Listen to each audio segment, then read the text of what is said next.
Hi hello friends, ಎಲ್ರಿಗೂ ನಮಸ್ಕಾರ. Deepa easy home ರೆಸಿಪಿಗೆ ತಮ್ಮೆಲ್ಲರಿಗೂ ಸ್ವಾಗತ. ನಾನಿವತ್ತು ಕ್ರಿಸ್ಪಿಯಾದ ಚಕ್ಲಿ ಮಾಡಲಿಕ್ಕೆ ಯಾವ್ಯಾವ ಸಾಮಗ್ರಿಗಳನ್ನು ಎಷ್ಟೆಷ್ಟು ಪ್ರಮಾಣದಲ್ಲಿ ಹಾಕೋಬೇಕು ಮತ್ತು ಹಿಟ್ಟನ್ನು ಯಾವ ರೀತಿ ರೆಡಿ ಮಾಡ್ಕೋಬೇಕು ಅಂತ ತೋರಿಸ್ತಾ ಇದ್ದೀನಿ. ಬನ್ನಿ ಮಾಡೋದು ಹೇಗೆ ಅಂತ ನೋಡ್ಕೊಳ್ಳೋಣ. ಈ ಸೇರಿಂದ ನಾನು 1 ಸೇರಾಗುವಷ್ಟು ರೇಷನ್ ಅಕ್ಕಿಯನ್ನು ತೊಗೊಂಡಿದ್ದೀನಿ. ಅಂದರೆ 2 kg ರೇಷನ್ ಅಕ್ಕಿ ಆಗುತ್ತೆ. ನಂತರ ಅದೇ ಸೇರಿಂದ ಅರ್ಧ ಸೇರಿನಷ್ಟು ಅಂದರೆ 1 kg ಹುರ್ಗಡ್ಲೆ ಅಥವಾ ಪುಟಾಣಿಯನ್ನು ಹಾಕೊತಾ ಇದ್ದೀನಿ. ನೀವು ಈ ರೀತಿ ಗುಂಡು ಪುಟಾಣಿಯನ್ನಾದರೂ ಉಪಯೋಗಿಸ್ಕೋಬೋದು ಅಥವಾ ಅಂಗಡಿಯಲ್ಲಿ ಸಿಗುತ್ತಲ್ವ ಅದನ್ನಾದರೂ ಹಾಕೋಬೋದು, ನಡೆಯುತ್ತೆ. ನಂತರ ಅದೇ ಸೇರಿಂದ 1/4 ಸೇರಿನಷ್ಟು ಅವಲಕ್ಕಿ ಹಾಕೊತಾ ಇದ್ದೀನಿ. 1/4 ಸೇರು ಅಂದರೆ 1/4 kg ಅವಲಕ್ಕಿ. ನೀವು ಸೇರಿನಿಂದ ಅಳತೆ ಮಾಡೋದಾದರೆ 1 ಸೇರು ಅಕ್ಕಿಗೆ ಅರ್ಧ ಸೇರಿನಷ್ಟು ಹುರ್ಗಡ್ಲೆ ಅಥವಾ ಪುಟಾಣಿ ಮತ್ತು 1/4 ಸೇರಿನಷ್ಟು ಅವಲಕ್ಕಿ ಹಾಕ್ಕೊಳ್ಳಿ. ನೀವು kg ಲೆಕ್ಕದಲ್ಲಿ ಅಳತೆ ಮಾಡೋದಾದರೆ 2 kg ಅಕ್ಕಿಗೆ 1 kg ಹುರ್ಗಡ್ಲೆ ಅಥವಾ ಪುಟಾಣಿ ಮತ್ತು 1/4 kg ಅವಲಕ್ಕಿ ಹಾಕ್ಕೊಳ್ಳಿ. ಆಗ ಕರೆಕ್ಟಾಗಿ ಚಕ್ಲಿ ಹಿಟ್ಟು ರೆಡಿ ಆಗುತ್ತೆ. 3 ಸಾಮಗ್ರಿಗಳನ್ನು ಈ ರೀತಿ ಅಳತೆ ಮಾಡಿದ್ಮೇಲೆ ಎಲ್ಲವನ್ನು ಒಂದ್ಸಲ ಚೆನ್ನಾಗಿ ಮಿಕ್ಸ್ ಮಾಡ್ಕೋಬೇಕು. ನೆನಪಿರಲಿ, ನಾನು ರೇಷನ್ ಅಕ್ಕಿಯನ್ನು ಮುಂಚೆ ನೀರಿನಲ್ಲಿ ತೊಳೆಯೋದಾಗಲಿ ಒಣಗಿಸೋದಾಗಲಿ ಅಥವಾ ಹುರಿಯೋದಾಗಲಿ ಯಾವುದೂ ಮಾಡಿಲ್ಲ. ನೀಟಾಗಿ ಕ್ಲೀನ್ ಮಾಡಿ ಡೈರೆಕ್ಟಾಗಿ ಉಪಯೋಗಿಸ್ತಾ ಇದ್ದೀನಿ. ನೋಡಿ, ಎಲ್ಲವನ್ನು ಚೆನ್ನಾಗಿ ಮಿಕ್ಸ್ ಮಾಡಿದ್ಮೇಲೆ ಈಗ ಇದನ್ನು ಮಿಲ್ಗೆ ಹೋಗಿ ಹಿಟ್ಟು ಮಾಡಿಸ್ಕೊಂಡು ಬರಬೇಕು. ನೀವು ಮಿಕ್ಸಿಯಲ್ಲಿ ಕೂಡ ಗ್ರೈಂಡ್ ಮಾಡ್ಕೋಬೋದು. ಮಿಕ್ಸಿಯಲ್ಲಿ ಗ್ರೈಂಡ್ ಮಾಡಿದ್ರೆ ಸ್ವಲ್ಪ ತರಿತರಿಯಾಗಿರುತ್ತೆ, ಅಷ್ಟು ಸ್ಮೂತಾಗಿ ಗ್ರೈಂಡ್ ಆಗೋದಿಲ್ಲ. ಹಾಗಾಗಿ ಮಿಲ್ಗೆ ಹೋಗೇ ಹಿಟ್ಟು ಮಾಡಿಸ್ಕೊಳ್ರಿ, ಆಗ ತುಂಬಾ ಸ್ಮೂತ್ ಆದಂಥ ಹಿಟ್ಟು ರೆಡಿ ಆಗುತ್ತೆ. ನೋಡಿ, ಮಿಲ್ನಲ್ಲಿ ಹಿಟ್ಟು ಮಾಡಿಸ್ಕೊಂಡು ಬಂದಿದ್ದೀನಿ. ನೋಡಿ, ಯಾವುದೇ ಥರ ತರಿತರಿ ಅಂಶ ಇಲ್ಲ, ಹಿಟ್ಟು ತುಂಬಾ ಸ್ಮೂತಾಗಿ ರೆಡಿ ಆಗಿದೆ. ಎಲ್ಲವನ್ನು ನೀಟಾಗಿ ಜರಡಿ ಮಾಡಿ ನಮ್ಗೆ ಎಷ್ಟು ಬೇಕೋ ಅಷ್ಟು ಹಿಟ್ಟನ್ನು ಒಂದು ಅಗಲವಾದಂಥ ತಟ್ಟೆಯಲ್ಲಿ ಹಾಕ್ಕೊಳ್ಳೋಣ. ನಿಮಗೆ ಹಿಟ್ಟು ಜಾಸ್ತಿ ಅನಿಸ್ತಾ ಇದ್ದರೆ ನಿಮ್ಗೆ ಎಷ್ಟು ಬೇಕೋ ಅಷ್ಟು ಹಿಟ್ಟನ್ನು ಮಾತ್ರ ಉಪಯೋಗಿಸಿ. ನಂತರ ಮಿಕ್ಕಿರೋ ಹಿಟ್ಟನ್ನು ಹಾಗೆ ಫ್ರಿಜ್ನಲ್ಲಿ ಎತ್ತಿಟ್ಟರೆ ಸುಮಾರು 2 ತಿಂಗಳವರೆಗೂ ಇಟ್ಟರೂ ಕೂಡ ಹಿಟ್ಟು ಕೆಡೋದಿಲ್ಲ, ತುಂಬಾ ಚೆನ್ನಾಗಿರುತ್ತೆ. ನೋಡಿ, ನನಗೆ ಎಷ್ಟು ಬೇಕೋ ಅಷ್ಟು ಹಿಟ್ಟನ್ನು ತೊಗೊಂಡಿದ್ದೀನಿ. ಈಗ ಇದರಲ್ಲಿ ನಾನು ಒಂದು ಸ್ವಲ್ಪ ಎಳ್ಳು ಹಾಕ್ಕೊತಾ ಇದ್ದೀನಿ, ಬಿಳಿ ಎಳ್ಳು. ನೀವು ಬೇಕಂದರೆ ಕಪ್ಪೆಳ್ಳು ಕೂಡ ಉಪಯೋಗಿಸ್ಕೋಬೋದು.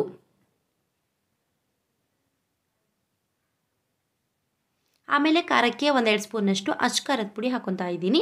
ನಿಮ್ಮ ಖಾರಕ್ಕೆ ಎಷ್ಟು ಬೇಕೋ ಅಷ್ಟು ನೋಡಿಕೊಂಡು ಸೇರಿಸ್ಕೊಳ್ಳಿ. ಆಮೇಲೆ ಸ್ವಲ್ಪ ಅಜ್ವೈನ್ ಅಥವಾ ಓಂಕಾಳನ್ನು ಕೈಯಲ್ಲಿ ತಿಕ್ಕಿ ಹಾಕೊತಾ ಇದ್ದೀನಿ. ನಂತರ ಇನ್ನೊಂದು ಮುಖ್ಯವಾದ ಟಿಪ್ಸ್ ಏನು ಅಂದರೆ, ಎಣ್ಣೆಯನ್ನು ನೀವು ಚೆನ್ನಾಗಿ ಬಿಸಿ ಮಾಡಿ ಈ ರೀತಿ ಎಳ್ಳು ಮತ್ತು ಅಜ್ವೈನ್ ಅಥವಾ ಓಂಕಾಳ ಮೇಲೆ ಹಾಕೋಬೇಕು. ಈ ರೀತಿ ಹಾಕ್ಕೊಳ್ಳೋದ್ರಿಂದ ಚಕ್ಲಿಯನ್ನು ಒತ್ತಿ ಎಣ್ಣೆಯಲ್ಲಿ ಫ್ರೈ ಮಾಡಬೇಕಾದ್ರೆ ಹಿಟ್ಟಿನಲ್ಲಿ ಹಾಕಿರುವಂಥ ಎಳ್ಳು ಮತ್ತು ಅಜ್ವೈನ್ ಎಣ್ಣೆಯಲ್ಲಿ ಉದುರೋಗೋದಿಲ್ಲ, ಆ ಹಿಟ್ಟಿಗೆ ಅಂಟ್ಕೊಂಡಿರುತ್ತೆ. ಹಾಗಾಗಿ ಕಾದಿರುವಂಥ ಎಣ್ಣೆಯನ್ನು ಡೈರೆಕ್ಟಾಗಿ ಎಳ್ಳು ಮತ್ತು ಅಜ್ವೈನ್ ಮೇಲೆ ಹಾಕ್ಕೊಳ್ಳಿ. ಆಮೇಲೆ ಇದರಲ್ಲಿ ರುಚಿಗೆ ತಕ್ಕಷ್ಟು ಉಪ್ಪು ಹಾಕೊತಾ ಇದ್ದೀನಿ. ನಿಮ್ಮ ರುಚಿಗೆ ಎಷ್ಟು ಬೇಕೋ ಅಷ್ಟು ನೋಡಿಕೊಂಡು ಸೇರಿಸ್ಕೊಳ್ಳಿ. ಚಕ್ಲಿ ಗರಿಗರಿಯಾಗಿ ಬರಲಿಕ್ಕೆ ಇನ್ನೊಂದು ಮುಖ್ಯವಾದ ಟಿಪ್ಸ್ ಏನು ಅಂದರೆ, 2-3 ಸ್ಪೂನಷ್ಟು ತುಪ್ಪನ ಸ್ವಲ್ಪ ಬಿಸಿ ಮಾಡಿ ಸೇರಿಸ್ಕೊಳ್ಳಿ. ಆಗ ಚಕ್ಲಿ ತುಂಬಾ ಗರಿಗರಿಯಾಗಿ ಮತ್ತು ಕ್ರಿಸ್ಪಿಯಾಗಿ ಬರುತ್ತೆ. ಈಗ ಎಲ್ಲವನ್ನು ಒಂದ್ಸಲ ಡ್ರೈ ಆಗಿ ಮಿಕ್ಸ್ ಮಾಡ್ಕೊಳ್ಳೋಣ. ಬಿಸಿ ಎಣ್ಣೆ ಮತ್ತು ತುಪ್ಪ ಹಾಕೊಳ್ಳೋದ್ರಿಂದ ಚಕ್ಲಿ ತುಂಬಾ ಗರಿಗರಿಯಾಗಿ ಬರುತ್ತೆ. ಹಾಗಾಗಿ ಯಾವುದನ್ನು ಸ್ಕಿಪ್ ಮಾಡೋಕ್ಕೆ ಹೋಗಬೇಡಿ. ನೋಡಿ, ಎಲ್ಲ ಹಿಟ್ಟನ್ನು ಹಾಗೆ ಒಂದ್ಸಲ ಡ್ರೈ ಆಗಿ ಮಿಕ್ಸ್ ಮಾಡಿದ್ಮೇಲೆ ಮಧ್ಯದಲ್ಲಿ ಈ ರೀತಿ ಸ್ವಲ್ಪ ಗ್ಯಾಪ್ ಮಾಡ್ಕೊಳ್ಳೋಣ. ಈಗ ಇದರಲ್ಲಿ ಚೆನ್ನಾಗಿ ಬಿಸಿ ಮಾಡಿರುವಂಥ ನೀರನ್ನು ಇದರಲ್ಲಿ ಸೇರಿಸ್ಕೊಳ್ಳೋಣ. ನಾನಿಲ್ಲಿ 1 ಗ್ಲಾಸ್ನಷ್ಟು ನೀರನ್ನು ಬಿಸಿ ಮಾಡಿ ಹಾಕ್ಕೊಂಡಿದ್ದೀನಿ. ಈಗ ಸ್ಪೂನ್ ಅಥವಾ ಕಡಚಿಗೆಯಿಂದ ಹಾಗೆ ಮಧ್ಯದಲ್ಲಿರುವಂಥ ಹಿಟ್ಟನ್ನು ಈ ರೀತಿ ಮಿಕ್ಸ್ ಮಾಡ್ಕೊಳ್ಳಿ. ಎಲ್ಲ ಹಿಟ್ಟನ್ನು ಮಿಕ್ಸ್ ಮಾಡೋಕ್ಕೆ ಹೋಗಬೇಡಿ. ಜಾಸ್ತಿ ನೀರು ಹಾಕಿ ಕಲಿಸ್ಕೋಬೇಕಂತೇನಿಲ್ಲ, ಜಸ್ಟ್ 1 ಗ್ಲಾಸ್ ಅಥವಾ 2 ಗ್ಲಾಸಷ್ಟು ನೀರನ್ನು ಬಿಸಿ ಮಾಡಿ ಈ ರೀತಿ ಮಧ್ಯದಲ್ಲಿ ಹಾಕಿ ಮಿಕ್ಸ್ ಮಾಡ್ಕೊಳ್ಳಿ. ನಂತರ ಸ್ವಲ್ಪ ತಣ್ಣಗಾದ್ಮೇಲೆ ಹಾಗೆ ಕೈಯಿಂದ ಮಿಕ್ಸ್ ಮಾಡ್ತಾ ಮಾಡ್ತಾ ನಾರ್ಮಲ್ ತಣ್ಣೀರು ಹಾಕಿ ಕಲಿಸ್ಕೊಳ್ಳಿ.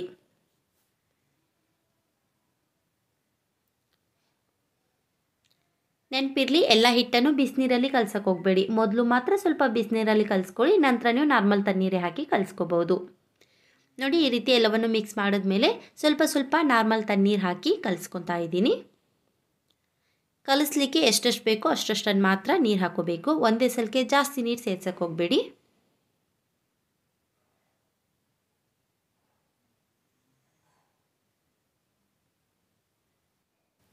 ಹಿಟ್ಟನ್ನು ನಾವು ಯಾವ ರೀತಿ ಕಲಿಸ್ತೇವಲ್ವ, ಚಕ್ಲಿ ಕೂಡ ಅದೇ ರೀತಿ ರೆಡಿ ಆಗುತ್ತೆ. ಹಿಟ್ಟನ್ನು ಸ್ವಲ್ಪ ಸ್ವಲ್ಪ ನೀರು ಹಾಕಿ ನಾವು ಸ್ವಲ್ಪ ಗಟ್ಟಿಯಾಗಿ ಕಲಿಸ್ಕೋಬೇಕು. ತುಂಬ ಸ್ಮೂತಾಗಿ ಕಲಿಸ್ಕೊಂಡ್ರೆ ಚಕ್ಲಿ ಸಾಫ್ಟಾಗಿ ಬರುತ್ತೆ. ಗಟ್ಟಿಯಾಗಿ ಕಲಿಸಿದ್ರೆ ಚಕ್ಲಿ ತುಂಬ ಕ್ರಿಸ್ಪಿಯಾಗಿ ಗರಿಗರಿಯಾಗಿ ಬರುತ್ತೆ. ಹಾಗಾಗಿ ಸ್ವಲ್ಪ ಸ್ವಲ್ಪ ನೀರನ್ನು ಹಾಕಿ ಹಿಟ್ಟನ್ನು ಸ್ವಲ್ಪ ಗಟ್ಟಿಯಾಗಿ ಕಲಸಿಟ್ಕೊಳ್ಳಿ.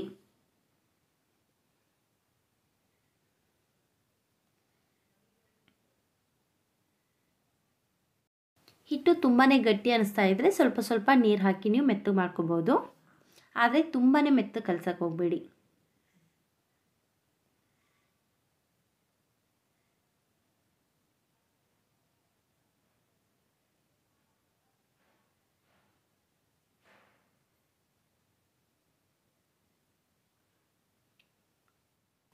ನೋಡಿ ಹಿಟ್ಟನ್ನು ಈ ರೀತಿ ಕಲಿಸ್ಕೊಂಡಿದ್ದೀನಿ, ತುಂಬಾ ಚೆನ್ನಾಗಿ ರೆಡಿಯಾಗಿದೆ.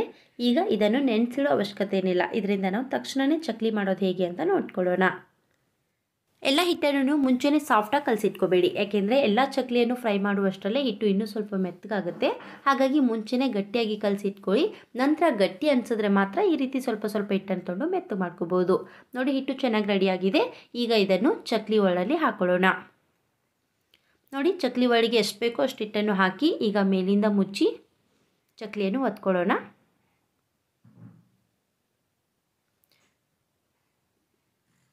ನಿಮಗೆ ಯಾವ ಸೈಜಲ್ಲಿ ಬೇಕೋ ಆ ಸೈಜಲ್ಲಿ ಚಕ್ಲಿಯನ್ನು ಒತ್ಕೋಬೋದು. ದೊಡ್ಡದು ಬೇಕಂದರೆ ದೊಡ್ಡದಾಗಿ ಮಾಡ್ಕೊಳ್ಳಿ, ಚಿಕ್ಕ ಚಿಕ್ಕದು ಬೇಕಂದರೆ ಚಿಕ್ಕ ಚಿಕ್ಕದಾಗಿ ಕೂಡ ಒತ್ಕೋಬೋದು. ತುಂಬ ಚಕ್ಲಿ ಮಾಡ್ತಾ ಇರುವಾಗ ಒಂದು ಸಲ ಫ್ರೈ ಮಾಡಲಿಕ್ಕೆ ಎಷ್ಟು ಬೇಕೋ ಅಷ್ಟನ್ನು ಈ ರೀತಿ ಮುಂಚೆನೇ ಒತ್ತಿಟ್ಕೋಬೇಕು. ಈ ರೀತಿ ನಾವು ಮುಂಚೆನೇ ಒತ್ತಿಟ್ಕೊಂಡ್ಬಿಟ್ರೆ ಎಣ್ಣೆ ಬಿಸಿ ಆದಮೇಲೆ ಇಮಿಡಿಯೇಟಾಗಿ ನಾವು ಎಣ್ಣೆಯಲ್ಲಿ ಹಾಕಿ ಆದಷ್ಟು ಬೇಗನೆ ಫ್ರೈ ಮಾಡ್ಕೋಬೋದು. ಹಾಗಾಗಿ ಒಂದು ಸಲ ಫ್ರೈ ಮಾಡಲಿಕ್ಕೆ ಎಷ್ಟು ಬೇಕೋ ಅಷ್ಟನ್ನು ಈ ರೀತಿ ಮುಂಚೆನೇ ಒತ್ತಿಟ್ಕೊಳ್ಳಿ. ನೋಡಿ ಎಲ್ಲವನ್ನೂ ಈ ರೀತಿ ಒತ್ತಿದ ಮೇಲೆ ಈಗ ಇವುಗಳನ್ನು ಒಂದೊಂದಾಗಿ ಡೈರೆಕ್ಟಾಗಿ ಕಾದಿರುವಂಥ ಎಣ್ಣೆಯಲ್ಲಿ ಹಾಕಿ ಫ್ರೈ ಮಾಡ್ಕೊಳ್ಳೋಣ.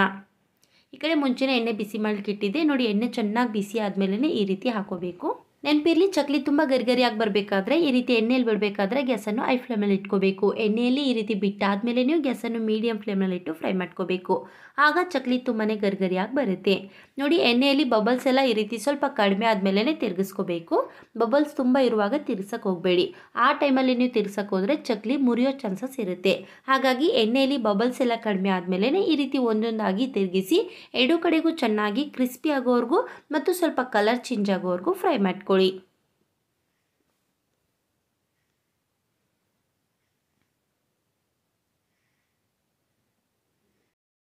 ನೋಡಿ ತುಂಬಾ ಚೆನ್ನಾಗಿ ಫ್ರೈ ಆಗಿವೆ, ಕಾಣಿಸ್ತಾ ಇರ್ಬೋದು ನಿಮಗಿಲ್ಲಿ. ಈಗ ಇವುಗಳನ್ನು ತೆಗೆದು ಒಂದು ಪ್ಲೇಟ್ನಲ್ಲಿ ಹಾಕೊಳ್ಳೋಣ. ಇದೇ ರೀತಿ ಕಲಸಿರುವಂಥ ಎಲ್ಲ ಹಿಟ್ಟಿನಿಂದ ಚಕ್ಲಿಯನ್ನು ಮಾಡಿ ಈ ರೀತಿ ಫ್ರೈ ಮಾಡಿ ಸರ್ವ್ ಮಾಡಿದ್ರೆ ತುಂಬಾ ಗರಿಗರಿಯಾದ ಮತ್ತು ಕ್ರಿಸ್ಪಿ ಆದಂಥ ಚಕ್ಲಿ ಸವಿಯಲು ಸಿದ್ಧವಾಗಿರುತ್ತೆ. ಫ್ರೀ ಇದ್ದಾಗ ನೀವು ಈ ಚಕ್ಲಿ ಹಿಟ್ಟನ್ನು ಒಂದೇ ಸಲಕ್ಕೆ ರೆಡಿ ಮಾಡಿ ಇಟ್ಕೊಂಡ್ಬಿಟ್ರೆ ಯಾವಾಗ ಬೇಕಾವಾಗ ತಕ್ಷಣಕ್ಕೆ ಈ ರೀತಿ ಚಕ್ಲಿಯನ್ನು ಇನ್ಸ್ಟೆಂಟಾಗಿ ಮಾಡ್ಕೋಬೋದು. ತುಂಬಾ ಗರಿಗರಿಯಾಗಿರುತ್ತೆ ಮತ್ತು ಅಷ್ಟೇ ಕ್ರಿಸ್ಪಿ ಆಗಿರುತ್ತೆ. ಈ ರೆಸಿಪಿ ಇಷ್ಟ ಆದರೆ ಲೈಕ್ ಮಾಡಿ ಮತ್ತು ಶೇರ್ ಮಾಡಿ. Thank you.